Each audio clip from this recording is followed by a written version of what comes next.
Hello, welcome back to Bookend Gaming. Hi. I'm Travis. I'm Eric. And it's Otaku Tuesday yet again. Woo! We have a lot of tacos on this channel. Yeah, we do. I mean, it's okay. That's a good thing. He actually doesn't show up a lot lately. Well, no, that's true. He'll come back. We'll play something dirty. Yay! I'll just, the next game I play, I'll just be straight up porn or something. Sounds great.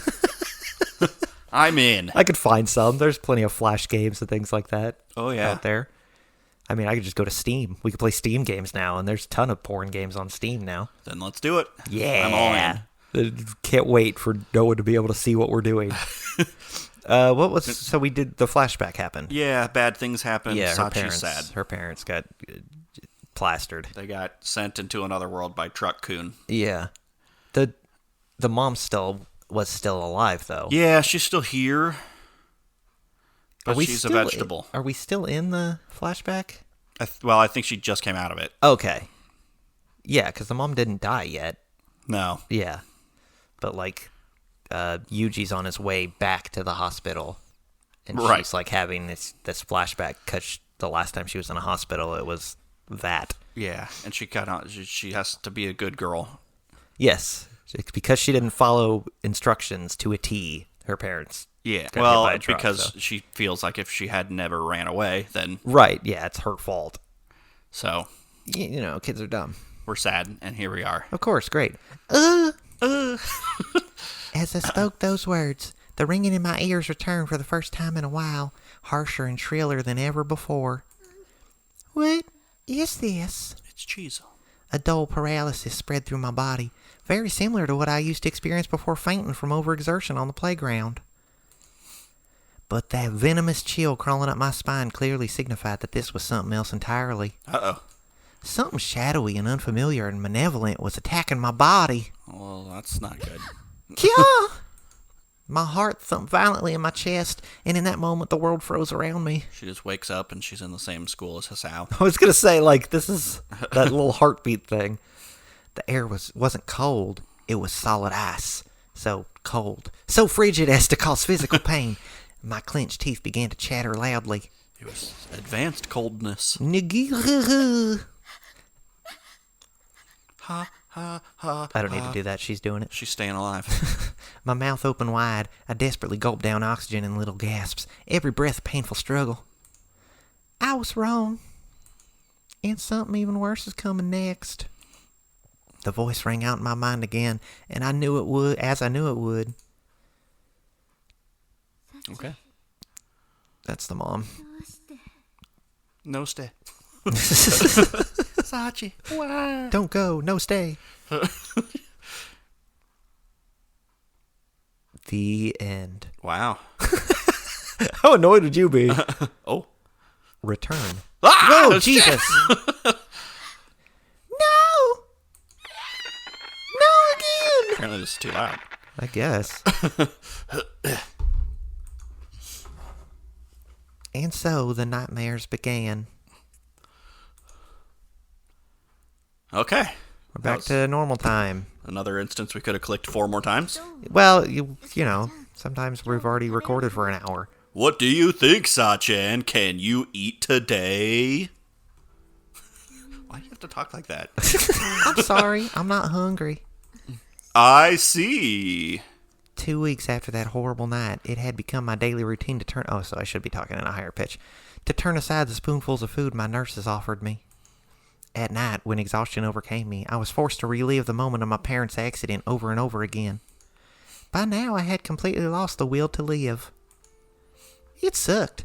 The nightmares didn't just play back my memories of that day. They caused me physical agony incomparable to any suffering I endured while awake. To sum up, it sucked. It was a bad time. My appetite disappeared in a matter of days, and of course, I couldn't get any real rest. After about a week, my body had grown visibly frail, and my natural energy was replaced with lethargy and weakness. 2 days after a concerned nurse reported the situation to my doctor, he came to my bedside and asked me about a bunch of things. What's your sign? What's your vitals? Just checking your vibes. You're the doctor. That's the nurse. Oh. Or the doctor. Can you hear voices from nowhere in particular? Can you see people who can't really be there? This hospital's haunted. I just wanted to know if you've seen anything. Yeah. I'm pretty sure the questions were mostly like that. And from my answers, it took the doctor no time at all to announce that I was suffering from a specific illness. To summarize it in his words, a mental illness caused by temporary exposure to catastrophically intense stress. What's that like? With that diagnosis, it became clear that I'd suffered my own wound in that accident, and my previously scheduled discharge from the hospital was postponed indefinitely. Got fucking PTSD. I mean, that would happen to anybody. Not that my stay had produced any improvement so far. If anything, it was the opposite. The nightmare still tormented me relentlessly, and my treatment had progressed to medication and the IV tube. The 4-tube. Through the tube. My favorite one. Through the Of tube. the saga. The nutrients I needed to survive were pumped directly into my veins. Through powerful sleeping pills, they induced temporary periods of oblivious rest. It felt like less like I was living and more like I was being kept alive. One day, this stagnant routine was disrupted slightly. I learned that I had been given permission for an outing as part of a new phase of my treatment. Yay, you're gonna go to the playground. All right, why don't we try walking that way? She's gonna freak the fuck out. This is... Yeah. Okay. I was given permission to leave the hospital, escorted by one of the nurses on the condition that we stayed well away from both my house and the site of the accident. With no particular destination in mind, we walked aimlessly around the town. I wish they would have given me some pants. These gowns do not hide. Unlike the hospital, which was constantly filled with a sterile, antiseptic scent, the town smelled of the season. People living their ordinary lives. And poop. Smelled like poop. Smelled like Natty Light. No. In the distance, I could hear the chattering of grade schoolers on their way home. For the first time in weeks, I wondered vaguely how my friends at school were doing. The change of pace wasn't unpleasant, but my feelings were as dark and clouded as ever. Better head to the Sbarro. I knew all too well that the physical relief of this moment was only temporary. Unless the doctor drugged me into unconsciousness, I'd see that dream again. The moment of the accident would flash before my eyes over and over, and my body would react as if it were reality, twitching in my bed. If I wept in the dream, I woke up with my eyes swollen with red. If I screamed "stop" in the dream, I woke up with my throat rubbed raw. And everyone would be hammer timing. One time I woke up and my doctor was zipping up his pants. Oh, God. But worst of all, when the loop finally came to an end, my parents would raise their blood-covered faces from the road and curse me, an incessant bitter rain of hateful words from which I was powerless to escape. That shirt looks stupid. Dad died instantly, and Mom lost consciousness soon after the accident. That last part of the dream was fake. I did understand that rationally, but every morning I woke to find the burden of guilt resting slightly heavier on my mind. The border between reality and that cruel fiction grew indistinct. It felt entirely possible that a horrible nightmare would stay with me for the rest of my life. I'm going to walk by a clothing store and she's going to see a maid outfit. That's it. That's the ticket. I had committed the sin of disobedience. I was a bad girl. That dream was my punishment for treating my parents cruelly when they tried to celebrate my birthday with me. But if that's true, what should I do from now on? What can I do? It didn't matter how many times I apologized in my dreams. It didn't matter how much suffering those nightmares brought me. This guilt wouldn't simply disappear. It had already grown very nearly unendurable. My heart and mind were on the verge of breaking outright, and still I couldn't find anything close to an answer. Somebody please tell me the answer. 42. Well, what's the question? You didn't have me figure that one out. And as I whispered that plea to myself, I noticed a parent and child walking slowly down the sidewalk towards us. You think you're better than me? Yeah. A mother, her face clearly troubled, and her young son yanking rudely at her hand. Sorry. Come on, Mom. I really want that. That's just not like mocking. Yeah. I really want that Skipjack Man action figure.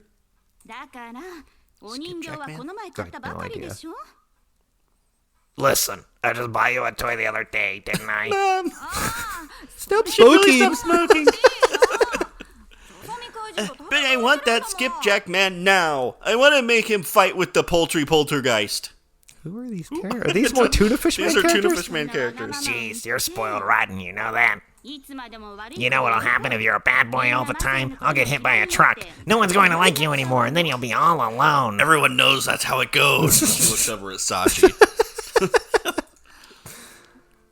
Oh, the moment I heard those words, it was as though an icy hand had seized my heart. I don't want to be alone. Then I guess you'd better be patient about that action figure. Okay. Yeah, that's a good boy, Messiah. Keep it up and I'll buy you another toy before too long, okay? Messiah. Yeah. The mother and child passed by my side, their expressions completely transformed into smiles. I only saw one set of footprints. Because the Messiah walked beside her. Yeah. Oh, no. I see. Now I get it. This really was all my fault. It all happened because I'm a bad girl who doesn't do as she's told. Mom and Dad, even Yukun. They all left me. Every single one of them. I muttered those words under my breath as if to persuade myself they were true. And in the next moment, I thought I could hear a switch being flipped inside my head. Oh, sorry, I'm playing Nintendo. It's like a bunch of little SpongeBobs burning up. In that case, I'll become a good girl. From now on, a really, truly good girl. I only see an image of a lamp. Can that stay there? After that episode, my body underwent a mysterious change. It's called puberty. I blossomed into womanhood. I went to bed that night without any sleeping pills, but nonetheless reached morning without seeing the nightmare. Since the dreams began, falling asleep without medication had always meant a night of terrible suffering. This sudden exception to the rule surprised me greatly. But I didn't really have any idea why the nightmares would have stopped all of a sudden. Maybe I just happened to pull the lucky straw this once. She's not actually like freaking like MK Ultra shit, is she? What? Like where they control her with pills? Oh, no. I think she's extreme coped. I guess. Like she's suppressed it so hard by convincing herself that everything will be fine from now on if she just follows every direction. That she doesn't have the nightmares anymore. Yeah. Like she won't have the nightmares because she's tricked herself into thinking that everything will be great as long as she's completely obedient to everything. Okay. Well, that would make sense. That's why she acts the way she character. does. Yeah. As it turned out, however, these worries were unjustified. The nightmares grew steadily less frequent, and my physical condition improved as well. So it is. It's going to be like a thing where we're like telling her that she's going to have to like rediscover her true self, but it's going to be But it's going to fuck her up. Traumatic and terrible for her. She's going to actually have to face her demons. Oh, I didn't read that second paragraph. Oh. It's fine. I mustn't see I can go bad back, I dreams think. anymore. Can you? I don't think you can. That skips Oh, back to right. the scene. Yeah. I mustn't see bad dreams anymore. I mustn't see bad dreams anymore. There you go. Oh, yeah. Observing these changes happily, a nurse told me to keep it up. Don't let those bad dreams come back. By way of encouragement, I promptly focused on engraving those words into my mind. There we go. I just used the wheel, apparently. Oh, yeah, because that's got the entire log. I mustn't I said that already. Every time I whispered the mantra to myself, a voice rang out in my head. It's me! Tuna Fish Man! You mustn't be disobedient. That's probably her mom. A good girl does... I don't think I don't- that's who her. knows? That's her telling herself. Okay. A good girl does what she's told. A bad girl doesn't. And I'm a bad girl. Give me a leather jacket. Stop it. Stop doing that. I said bad. I shouldn't have said that. And when the voice fell silent, that scene flashed through my mind for the briefest of instants. I don't know why I always see myself standing there. Right. I didn't get that angle. That's weird. Yeah. So has she just like forever been telling herself in her head? Like the second she doesn't tell herself that, she has a flashback again? As a warning. Maybe. A reminder. I never ever wanted to feel that way again. And so I was determined to become a good girl. Right. If I'm a good girl, I won't lose anything. If I'm a good girl, maybe Mommy and Daddy will forgive me someday. I gotta fix my TV. It's all staticky. I gotta be a good girl. I gotta be a good girl. I've got to be a good girl. I gotta be a good girl. Over to time, my mind was filled with those words. It became a jingle after a while. When someone asked me to finish my dinner, I cleaned my plate. It would have meant fighting back nausea to stuff food into my stomach. It even topped the Billboard charts in Canada for a little while. It's one of those things where she's constantly singing that tune. Yeah. So when she talks out loud, she accidentally talks in that tune.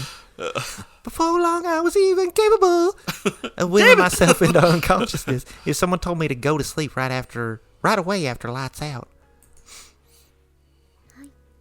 Yes, certainly. The origin of certainly. Whenever I said those words and nodded my assent, the nurses called me a good girl with smiles on their faces. Maybe they should have got a psychologist. And whenever I heard that phrase, Nah. I could feel my sin growing ever so slightly lighter, my sense of self ever so slightly weaker. She'll be all right. Yeah, whatever. It's fine. Just swallow it down. What happened to her uncle?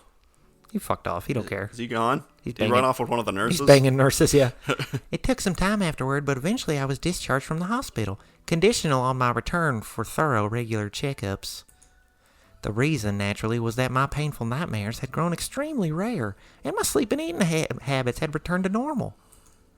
The rapid and dramatic improvement in my symptoms did quite surprise my doctor and nurses, but I'm fairly sure the adults convinced themselves my little trip outside the hospital for a change of pace had simply succeeded beyond their expectations. Yeah. I mean, that's how it would seem to them. Then I went to this field and found no. almond hay. However, the doctors did think it best for me to leave my hometown and the many painful memories it held behind. It was decided that I would live with my uncle Akihiro and his wife in their home in Niigata. I never visited my uncle's house even once until the day I moved there, but I didn't feel any anxiety about my new life in a new land. Starting her life in a new world.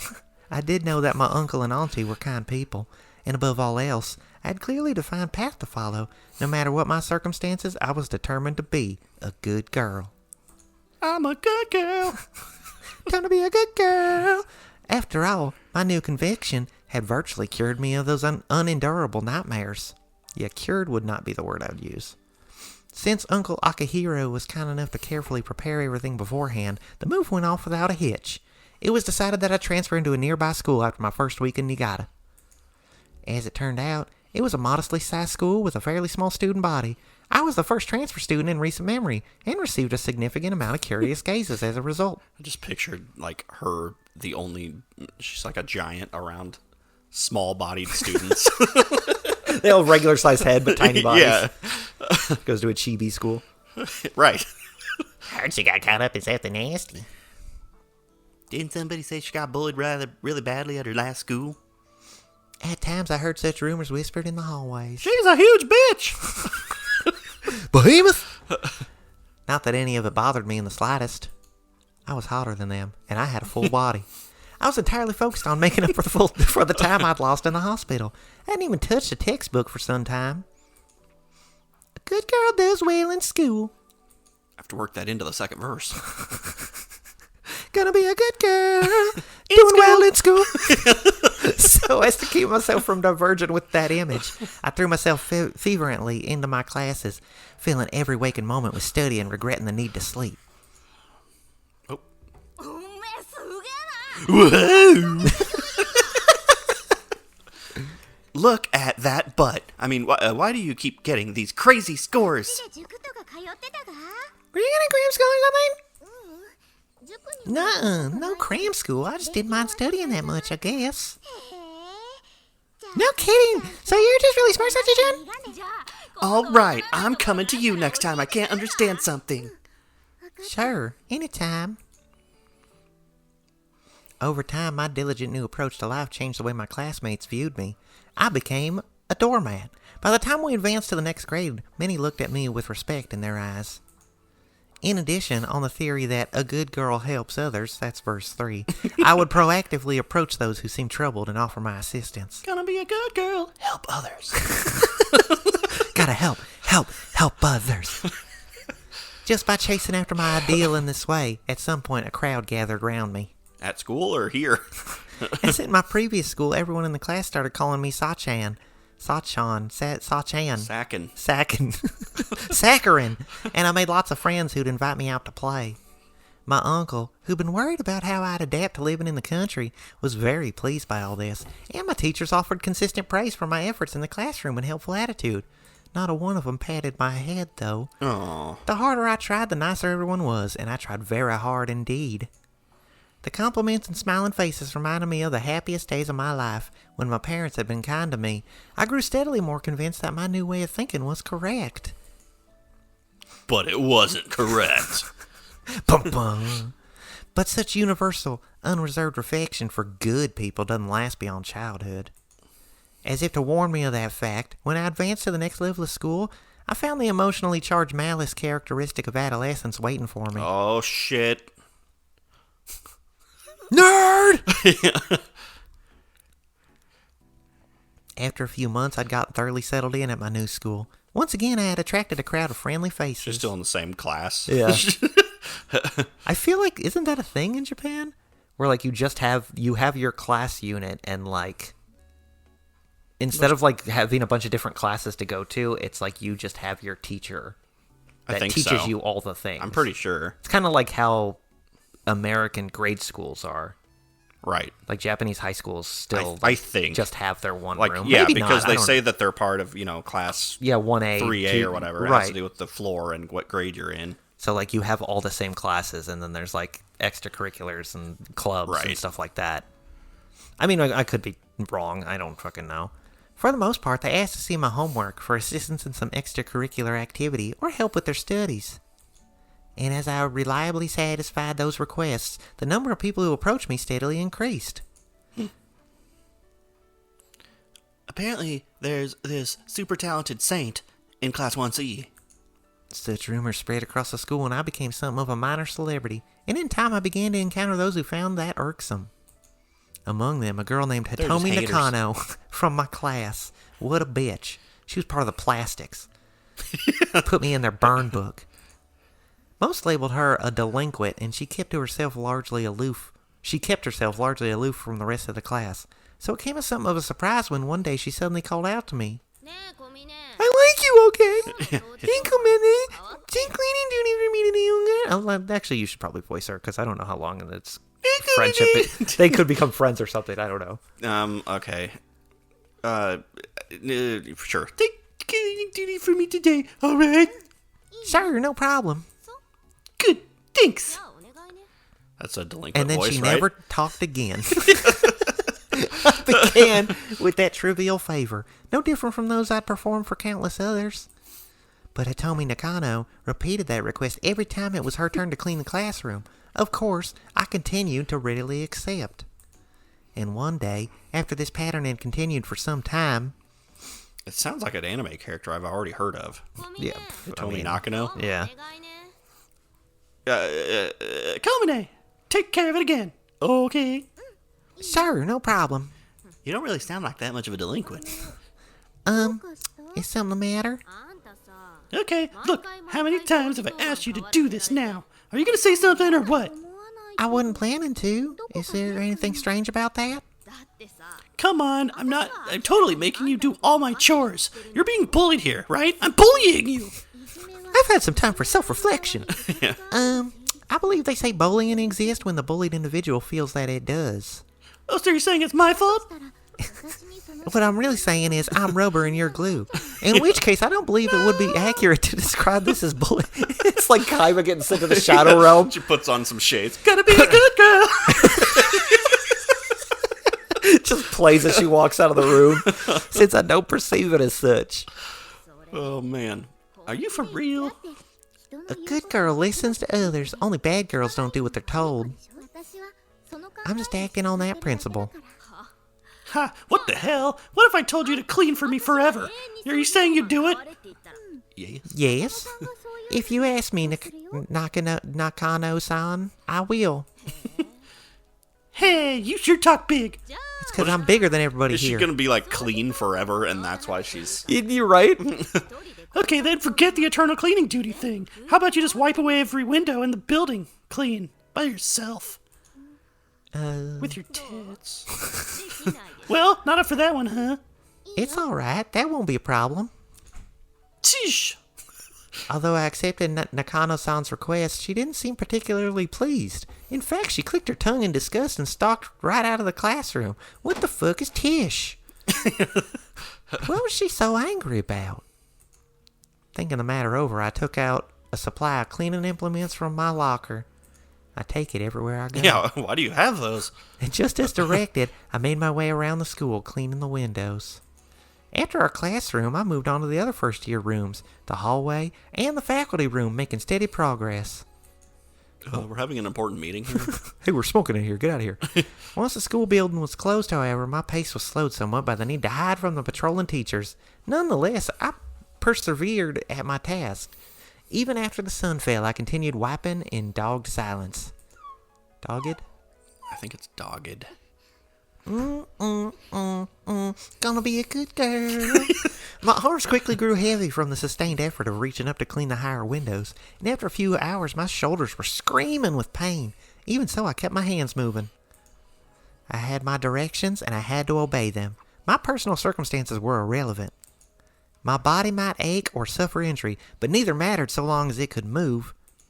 If movement were to become impossible, I would simply reassess the situation and attempt to find an alternate means to accomplish my task. Robots. At the moment, wiping all of the windows in this school clean took priority above all else. When she found me in the hallway the next morning still wiping windows, Hitomi Nakano's jaw dropped open. They look the same! What the hell are you doing? Oh, the volume on that TV's up. What do you mean? I'm cleaning the windows as requested. As requested? Are you seriously telling me you've been here all night cleaning windows? Yeah. The school's pretty big, so it looks like I won't be able to do all of them before class starts today. But if you'll give me just a little more time, I'll definitely finish the job. For a brief moment, her eyes went wide, and then the next, she roared with laughter. Holy crap! You really are one hell of a good girl. Gotta be a good girl. I just picture her, like, turning to face the camera. Yeah. Good girl, like, star wipes across the screen. Gonna be a good girl. I'll back you up on that one. Oh, sweet, you got a backup. Yes, thank you. She's actually thanking me. Priceless. Alright, Komine, you can stop cleaning the windows now. Really? Yeah. In exchange, you're my slave as of today. Okay, sure. Figured. First things first. From now on, you're gonna talk to me politely, with respect, right? I was already doing that. Yeah. Also, when I give you orders, I want you to answer with a nice, yes, certainly, right away. Got it? Yes, certainly. Yeah, that's the way. I like it. Nice work. Uh-huh. Thank you very much. She's a good girl. Gonna be a good girl. Single tear. I didn't particularly hesitate at the prospect of becoming a slave. Kinda hot. If that was what she wanted from me, Fetish unlocked. and if it was within my power to play that role, I had no reason to object. And so, having assumed the position of Hitomi Nakano's obedient minion, carrying out her orders became the essential element of my new daily routine. There's our final antagonist. Just like the dad in the forest. Oh, yeah, just be Hitomi shows up. Yeah, Hitomi. I did enjoy being her minion, but I didn't like the overalls or the yellow shirt. I had to say banana a lot. I don't really understand it. Komine, take care of the rest. Yes, certainly. I can't quite remember how many times we repeated this exchange. It happened too often for me to be sure. My more common duties involved completing her homework by proxy, helping her cheat on tests, and arranging cruel pranks against those she's disliked. Uh-oh, she's going to become a bad girl. There were other requests as well. Every once in a while, she'd call for me in the middle of the night simply to mock me for actually showing up. After laughing with her friends, she would send me right back home. Our friendship was weird. Are we married? But that was all right with me. I was her slave, so all I needed to concern myself with was executing her commands. No matter how difficult the orders she gave me, through careful thought and diligent effort, I would always find a method of carrying them out. When I succeeded, her mood would often improve. On occasion, she even offered a few words of praise for her good girl. But more than anything else, simply obeying someone's instructions was pleasant in itself. While executing her orders, there was no need to think about anything else. There was never like a teacher that came in and said, no, don't do that. So I guess there's never any teachers anywhere ever. The reason for those orders, the consequences of successfully carrying them out, anything and everything else was totally irrelevant. In those moments, and those moments alone, the burden of guilt I carried with me was lifted from my shoulders, and the image I wanted to erase from my mind more than anything else stayed safely buried away. Therefore, there was nothing wrong about this. Correct. That's healthy. Good girl does what she's told. I believed absolutely in those words. For me, they had become a kind of faith. Believing in good girls. However, not everyone saw things the same way. To achieve. I'm a good girl for Messiah. After about 2 years as her slave, my master began to show some signs of discontentment with our arrangement. Uh-oh. When I answered her orders with a prompt, yes, certainly, and a nod, I could see a flash of irritation in her eyes. Perhaps as a result, I soon noticed that these orders had begun to escalate in scale and difficulty, and when I returned to report my success, she'd respond only with a displeased grunt. Maybe this isn't working. Eventually, I asked whether I'd done something to offend her. You can do anything, can't you, Gumby? Pisses me off. Well, with my pals Pokey, Prickle, and Boo. And that was her admittedly rather irrational answer. What are you talking about? No one, does anyone know? I don't know. I didn't even know those. Yeah, with his pals Pokey, Prickle, and Yeah. Boo. He will walk through the walls if you want him to.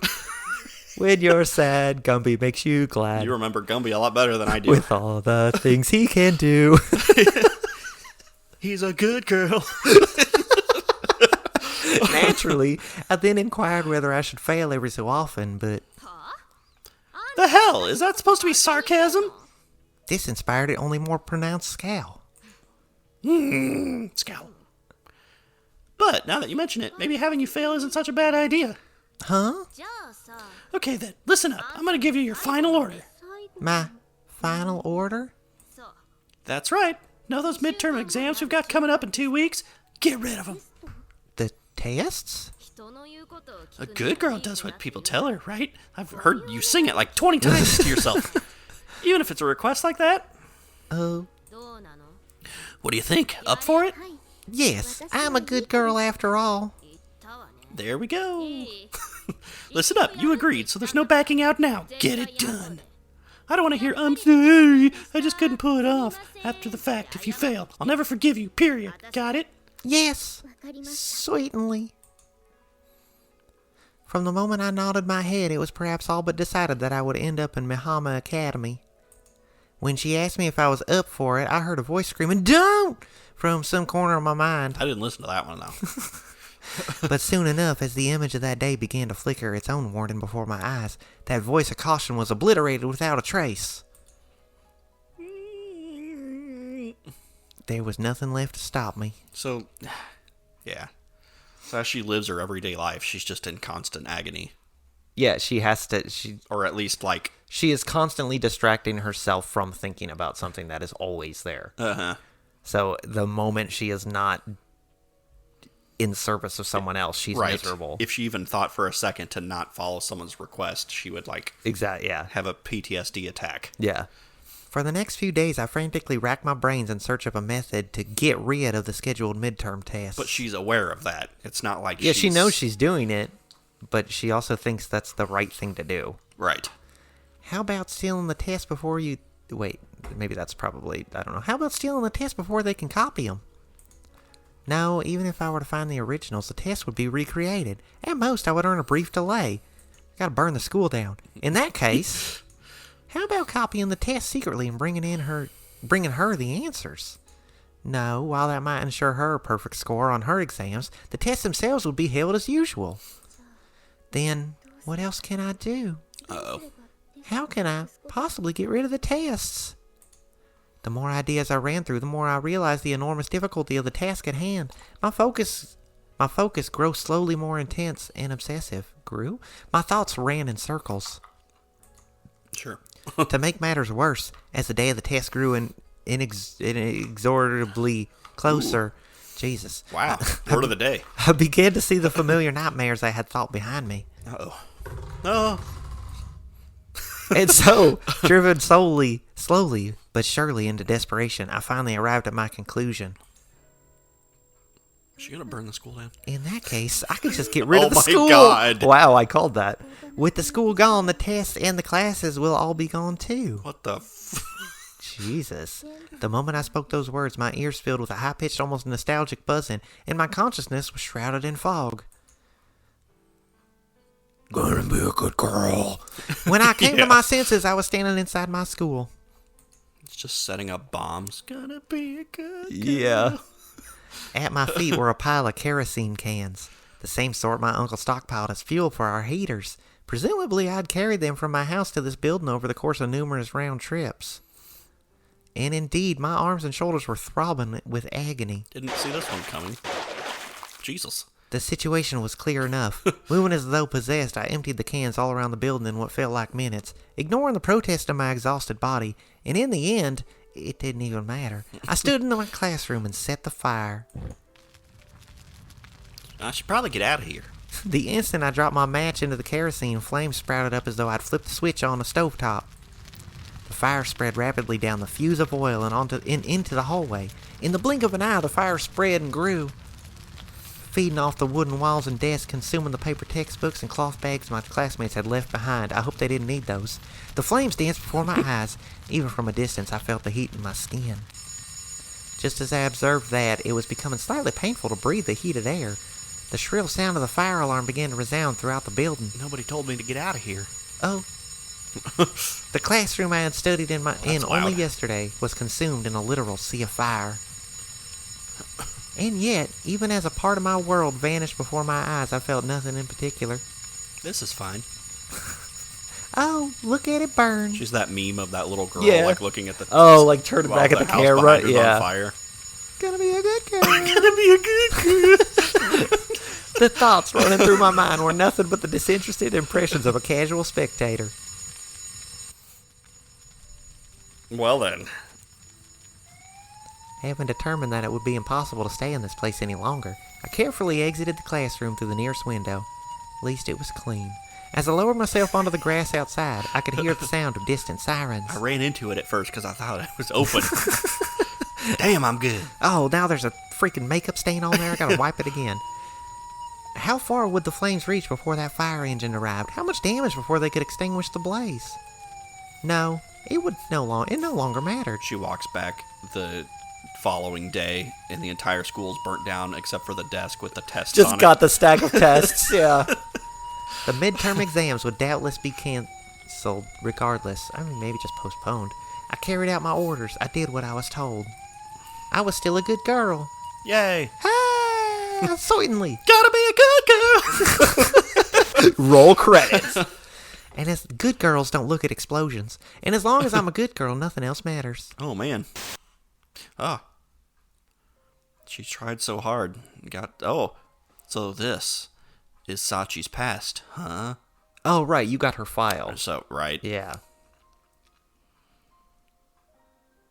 This is probably me now. Although no, that's you. Are you sure? Although the fire brigade rushed to the scene and extinguished the flames before the building could suffer much structural damage, the main classrooms were reduced to charred It wrecks. could be me. As it contained the highest concentration of flammable materials in the building, the faculty room suffered particularly severe damage, and the scheduled midterm examinations had to be postponed indefinitely. That's not canceled. Yeah. Rumors that Sachi had been responsible spread quickly throughout the town, and when interviewed by the police, she immediately confessed to total responsibility for the incident. However, her motivation was unclear, and testimony from her classmates revealed that Sachi had been subjected to chronic bullying. Her confession was deemed unreliable, and suspicion came to rest on her tormentors. In the end, the investigators couldn't find any decisive evidence identifying the responsible party, and the arson case was closed without charges. Phew! Well, everything worked out in the end then. Yep. Nonetheless, Sachi's aunt and uncle were disturbed by her confession and abnormal behavior throughout the incident. They had her receive a comprehensive psychiatric examination from a specialist. Finally. Yeah, really. Should have done that. Leading to a secondary diagnosis. She crazy. Given her overall condition, they were told it would be ill-advised and potentially dangerous for Sachi to continue attending a normal school. Soon after, it was arranged for her to transfer to Mihama Academy, where nobody gives her orders. Right, of course. In other words, witnessing that accident had damaged Sachi's mind far more severely than was immediately apparent. She comes back from the hospital and someone gives her an order. Yuji just stands up and punches him in the face. Yeah. No! Yeah, can you stand up for me? And he's just like... Yeah. Considering what I know of her current mindset, I doubt she even regards setting that fire as a mistake. Today, Sachi remains under the guardianship of her childless uncle and aunt. Her mother's still in the hospital. Oh, wow. Wow, deep in a persistent coma. That would be a rough summary of how things currently stand. But I'm not about rough summaries. Let's delve deeper. I toss the papers down onto the bench and look up into the sky. Man, I wish I could read. In other words, I'm glad there were a lot of pictures on this. There's a lot more to Sachi than what I've seen so far. There's just like a CD in there. He puts it in a fucking walk or a CD player. It's just like, gonna be a good girl. Damn, this is a banger. It explains everything in song form. And then it's just a picture. It's just like the picture of Hanako next to the burning house in crayon, but it's Sachi instead. And but then the only thing I knew was that Sachi's parents were busy with work and didn't pay much attention to her anymore back then. So they deserve to die. And these documents are business-like summaries pulled from Ichigaya's databases. I have the basic facts in sufficient detail to speculate, but it's hardly a comprehensive story. At the moment, Sachi is probably the only person in the world who knows the precise nature of the suffering that reshaped her personality so dramatically. So let's bring it up and make things worse. But even so... There's one thing I can say for certain. She suffered an incredibly cruel and abrupt loss at a young age. These 6 flimsy sheets of paper couldn't possibly have contained everything she went through, even though they are front and back. There's a secret 7th page. Yes, I love them both very much. From the way Sachi spoke those words, I think they were absolutely true, and that means she saw the people she loved most in the world fatally injured before her eyes. Her parents? Yeah, that's usually the case. In the reports, her parents are described as a hard-working couple who'd cared deeply for their daughter. I mean, they ignored her a little bit, but... Yeah, it was to take care of her. Gotta do what you gotta do, right? It's being an adult. I'm not gonna get into that. Yeah. Their reputation in the neighborhood was excellent. And even without knowing the details of their relationship with Sachi, it's easy to understand that losing them would have been shocking and painful under any circumstances.